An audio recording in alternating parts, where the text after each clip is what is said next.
ಹೆಸರು ನನ್ನ ಹೆಸರು ಪೂರ್ಣಿಮಾ ಅಂತ, ಪೂರ್ಣಿಮಾ ರಂಗನಾಥ್. ಆ್ಯಕ್ಚುಲಿ ನಾನು ಲಾಯರು ಪ್ರೊಫೆಷನಲ್ಲಿ. ನಾವು ನೆನ್ನೆ ಟ್ರೈ ಮಾಡ್ತಾ ಇದ್ದೀವಿ. ಲಿಸ್ಟಲ್ಲಿ ನೋಡಿದ್ವಿ, ಡ್ರಾಫ್ಟ್ ರೋಲ್ಸಲ್ಲಿ ನೋಡಿದ್ವಿ, ಆಮೇಲೆ ಜನರಲ್ ರೋಲ್ಸಲ್ಲಿ ನೋಡಿದ್ವಿ, ಫೈನಲ್ ರೋಲ್ಸಲ್ಲಿ ನೋಡಿದ್ವಿ, ಎಲ್ಲೂ ನಮ್ಮ ನೇಮ್ ಇಲ್ಲ. ಲಾಸ್ಟ್ ಇಯರ್ ನೀವು ನೋಡ್ಬೋದು, ಲಾಸ್ಟ್ ಇಯರ್ ನಮ್ಮ ಲಿಸ್ಟಲ್ಲಿ ಇತ್ತು, ವೋಟ್ ಕೂಡ ಮಾಡಿದ್ದೀವಿ. ಏನು ಮಾಡೋದು ಇವಾಗ ಗೊತ್ತಾಗ್ತಾ ಇಲ್ಲ ನಮಗೆ. ಅಲ್ಲಿ ಹೋದ್ವಿ 2023 ಇದು ಅಸೆಂಬ್ಲಿ ಎಲೆಕ್ಷನ್ ಅಲ್ಲಿ ವೋಟ್ ಮಾಡಿದೀವಿ.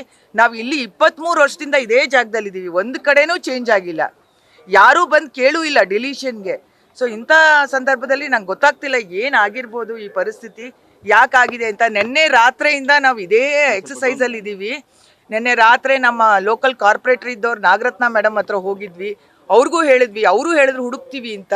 ಈಗಲೂ ಹೋಗಿ ಹೊರಗಡೆ ನೋಡಿದ್ವಿ, ಎಲ್ಲಿ ನೋಡಿದ್ರು ಏನು ಹೇಳ್ತಾ ಇದ್ದಾರೆ, ಹೋಗಿ ಮೇಡಮ್ ಚಾಲೆಂಜಿಂಗ್ ವೋಟ್ ಹಾಕಿ, ಈ ಥರ ಸ್ವಲ್ಪ ಜನದ ಆಗಿದೆ, ನೀವು ಹೋಗಿ ನೋಡಿ ಅಂತ ಹೇಳಿದ್ರು. ಸೊ ಇವಾಗ ನಮಗೆ ಏನಂದರೆ, ನಾವು ಎಲ್ಲರೂ ಹೇಳ್ತಿದ್ರೆ ವೋಟ್ ಮಾಡಿ ಮಾಡಿ ಅಂತ. ಇವತ್ತು ನಾವು ಹೋದರೆ ವೋಟ್ ಮಾಡೋಕ್ಕೆ ನಮ್ಗೆ ಅವಕಾಶ ಇಲ್ಲ ಅಂತ ತುಂಬ ಬೇಜಾರಾಗ್ತಾ ಇದೆ. ಇಲ್ಲ, ನಮ್ಮ ಫ್ಯಾಮಿಲಿ ಎಲ್ಲರದು ಇದೆ, ನಂದು ಒಬ್ಳದು ಡಿಲೀಟ್ ಆಗಿದೆ. ಈಗ ಇದೇ ಬೂತ್ ನಂಬರ್ 53ನೇ ನಮ್ಮ ಫ್ಯಾಮಿಲಿ ಮೆಂಬರ್ಸ್ ಎಲ್ಲ ಇರೋದು. ಈ ಸಲ ಏನಾಗಿದೆ ಅಂತ ನಮ್ಗೆ ಗೊತ್ತಿಲ್ಲ.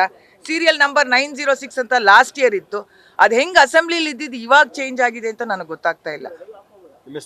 ನನ್ನ ಹೆಸರು ಪೂರ್ಣಿಮಾ ಅಂತ. ನ್ಯೂಸ್ ಫಸ್ಟ್, ನಿರ್ಭೀತಿಯಿಂದ ನಿಮ್ಮ ಪರವಾಗಿ.